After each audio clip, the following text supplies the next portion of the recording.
Have you ever had a problem like this? God, it's so hot out here. I can't wait to get home and enjoy the cool air.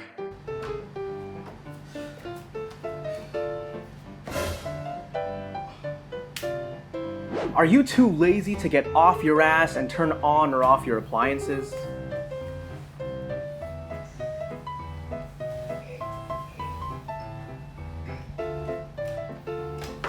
Me too. So today, I'm gonna show you how you can make your dumb appliances smart for real cheap. Let's go!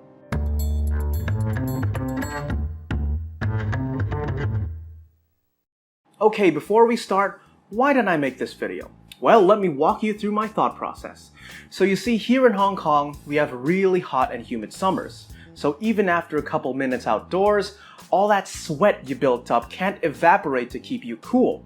So not only do you feel hot, you're sticky, you're sweaty, and you generally feel disgusting, leaving you constantly looking forward to some sweet, sweet aircon or a nice refreshing cold shower. Oh yeah, that's the stuff! Thing is, if nobody's in the house, no one can switch on the aircon to pre-cool the house, meaning the first one who arrives home will get a face full of hot and humid air upon entry, which just sucks, especially for me. Because, just look at me. I've got insulation for days. So, this one time I decided that I was fed up with having to come home to this hot and humid environment. So I looked for ways to turn on our aircon remotely. Now our aircon is kind of old, so it lacked any smart features whatsoever.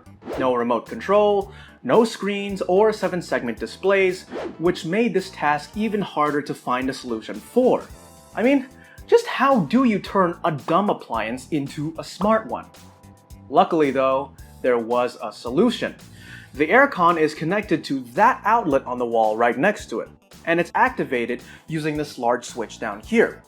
And I thought, if we leave that switch in the on position, then the only point that I could open the circuit, which turns the AC off, would be here, where I can unplug it. If I could somehow control this process over the air, using something like a Wi-Fi plug, my problems would be solved. So I searched online to see if any of these hypothetical Wi-Fi plugs existed. And apparently, they do. So I asked some of my friends at TP-Link to see if they could send me one of their smart plugs for evaluation. And they gladly gave me one. Or 2. In exchange for money. I bought it from a store. Anyway guys, this is the TP-Link Kasa HS100. For just $17 US, you can control your appliances from anywhere at any time. Now let's unbox this baby. This is a fairly easy package to open, but just get a cutter to cut through the stickers. Inside the box, you have a plastic container with some manuals and documents, and finally, the plug. The plug itself is made of plastic. Trust me, you wouldn't want it to be made of metal, but the construction feels very sturdy. The button on top is the reset button, and the one on the front is the activation button. The plug is quite large, so it may take up more than one outlet space depending on how big your outlets are and how they are arranged. If they are arranged side by side, you could still put 2 HS100s next to each other by placing one adapter below one of the smart plugs like this, and then, maybe 2 will work. Yeah, that looks really good. Totally not dangerous at all. But on a more serious note, there's really nothing you can do if the sockets are arranged vertically like on some walls. But if you really do need to put 2 plugs next to each other, you should probably get a smart power strip such as the TP-Link HS100, or maybe a smart wall socket like the KP200 instead. Though, unfortunately, these are only outfitted with the NEMA plug standard used by the US. Thankfully though, unlike TP-Link smart power strips, their HS100 smart plug does support multiple plug standards. BS1363, which is what these are, NEMA, and Type 1, each with their own sets of voltage, current, and power ratings. So, if you live in Australia for example, don't try to order one of these from Amazon US. Also, for those of you who are considering using this outside, maybe to control some light strips in your backyard or something, do not buy this because it is not designed for outdoor use. Instead, consider the TP-Link KP400, which has an IP64 rating for protection against splashes of water and dust, and has one extra socket. Going back to the HS100 though, let's talk about the setup now, which is actually really easy to do. It took me like 5 or 10 minutes to complete, so just be sure to follow the instructions in the proper order and you'll be fine. So first, download the Kasa Smart App on the App Store or Google Play, I'll have both linked below.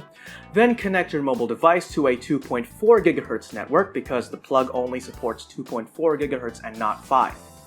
Once you do that, you can launch Kasa, create your account, and then follow the on-screen instructions, but just for your reference, I'll be including that process here as well. Okay, so once you launch Kasa, plug in your HS100 and the Wi-Fi light should turn solid amber. After around 15 seconds, it should be flashing green and amber, and then you can connect your mobile device to the HS100's Wi-Fi network. Once connected, you'll be asked to join your own Wi-Fi network, and when that's done, the Wi-Fi light should turn solid green and you'll be prompted to name your device and/or change the icon to match whatever it controls. But you can always change it later by going to Device menu and then tapping the little settings icon. And now, you can turn on or off your devices effortlessly through the air to your heart's content.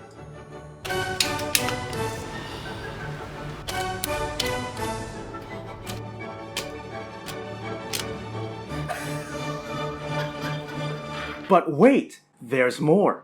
This is not just a Wi-Fi plug, this is a smart Wi-Fi plug, meaning it packs some extra functionality with it, like Schedule, which turns the plug on or off automatically at set times. Real useful, for example, if you want to turn on your AC to pre-cool the house before you wake up. Let's say you wake up at 7 for work from Monday to Friday, and you want to have the house cool by the time you get up. So to do this, go on to Kasa and select the smart plug you want to edit. And if you try tapping the device icon, the page won't open. For some reason, you have to tap the middle region with text, which personally I think makes absolutely no sense. I mean, what's stopping them from making the icon a button too?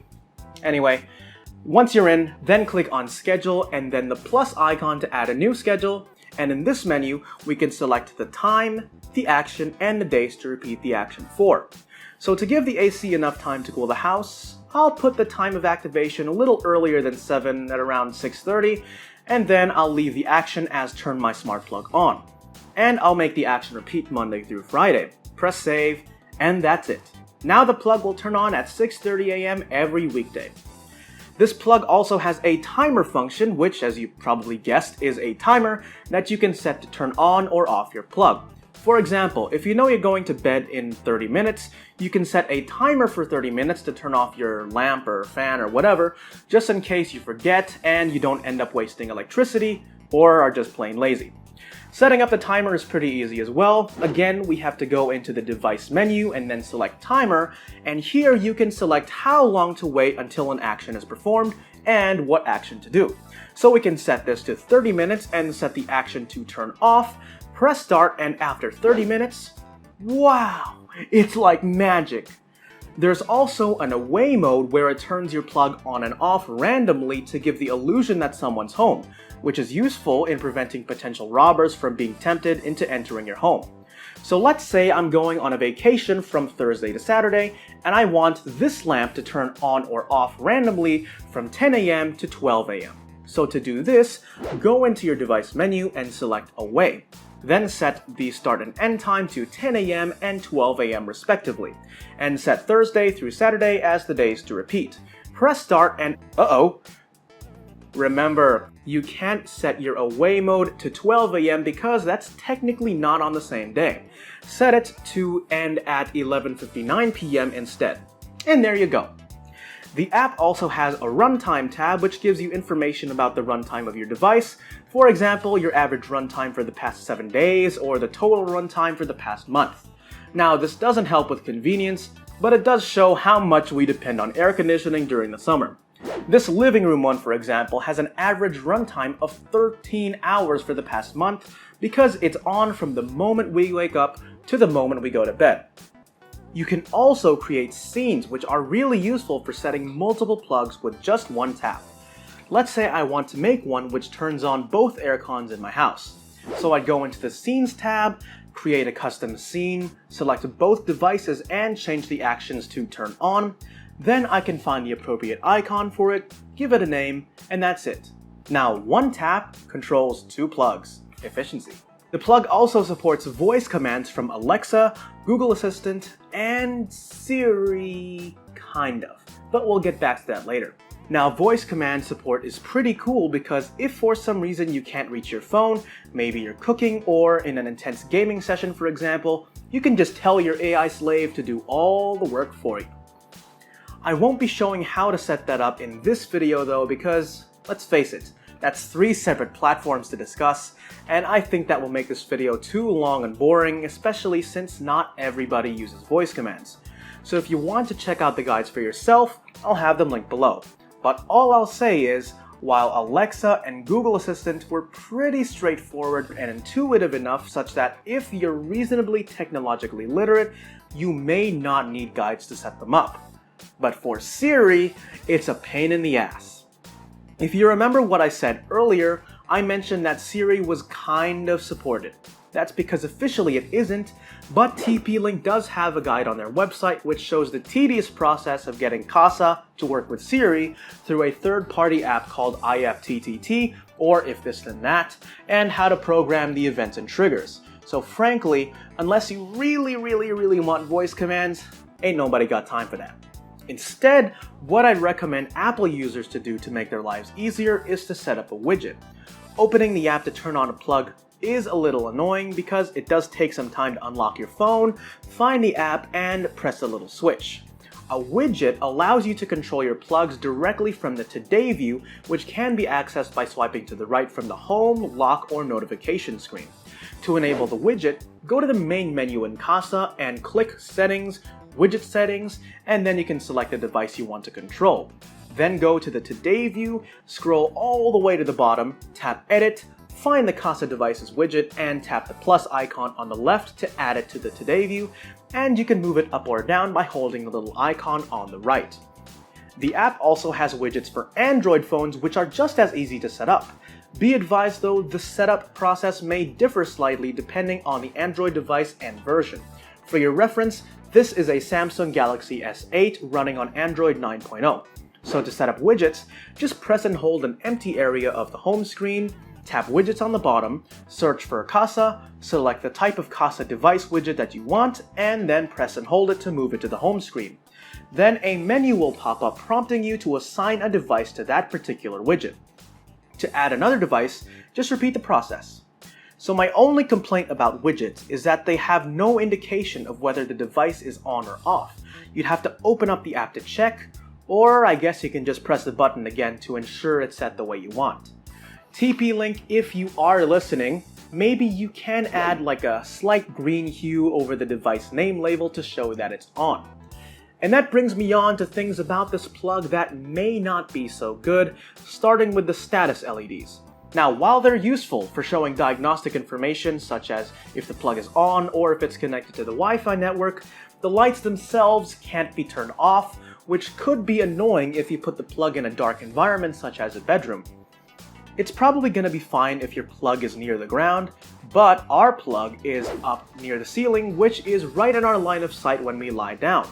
Though you can probably work around this issue quite easily by sticking a small piece of electrical or duct tape on the activation button. Another thing that may bother some people is the lack of any energy monitoring features. I was concerned about this as well because our goal here was to remotely operate the aircon to pre-cool the house, which would increase the aircon runtime and therefore the electric bill. So I was initially going to buy the more expensive version of this, the HS110, which is pretty much identical except it has an energy monitor and a white socket housing instead of a gray one, but I ultimately decided against it because we have no use for the data. In a small Hong Kong apartment, there's not much we can do to lower our energy consumption. It's not like we have a ton of lights or appliances running at the same time. We only turn on our appliances or lights when we need them. So we're pretty much consuming the least energy possible without sacrificing comfort. So even if our electric bill does increase slightly, an energy monitor really wouldn't help us here. If, however, your goal is to reduce energy and lower your electric bill, an energy monitoring smart plug such as the HS110 could help, but keep in mind that buying one of these doesn't mean you'll start magically saving money. It only gives you insight on how much energy a particular appliance consumes. Whether you save money or not depends entirely on your situation. Like if you find out your appliance is less energy efficient than you expected, or if you realize that you leave on appliances that you're not using, you can do something about these, which can save you money. On the flip side, if you're considering buying a smart plug to monitor your energy consumption at all, you probably have good enough energy habits and reasonably efficient appliances in the first place. So it all depends on your situation. $5 more isn't a lot to pay for this feature, so if you think you'll need it, go ahead and get an energy monitoring smart plug such as the HS110. But if you just want the convenience that a smart plug can offer, then for just $17 frequently on sale for $15 by the way, this HS100 is a great value for the money. It's cheap, it's smart, it's simple to use, and it can make your life just that little bit easier. Thanks for watching, guys. If you liked this video, please consider giving it a thumbs up and subscribing to the channel. Please also remember to hit that bell icon next to it so you don't miss any future videos.